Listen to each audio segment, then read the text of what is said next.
Wow, ito ang aming sayote.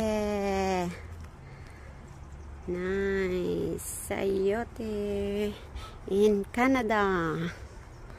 Tapos, yun naman yung upo. At saka ang mga utong, sitaw. At saka sitting beans. Nice. And sili.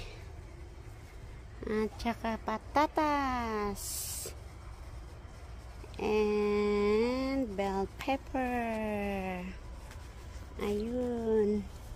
At ampalaya. Ang mga ampalaya namin. Yan, sari-saring mga gulay. Wow. Ang sari-sari. Ayan, sitaw na naman. At syempre, ang sibuyas. O, diba? Pag ikaw ay masipag, meron kang uulamin. Kaya, magtanim tayo ng magtanim. Para marami tayong uulamin.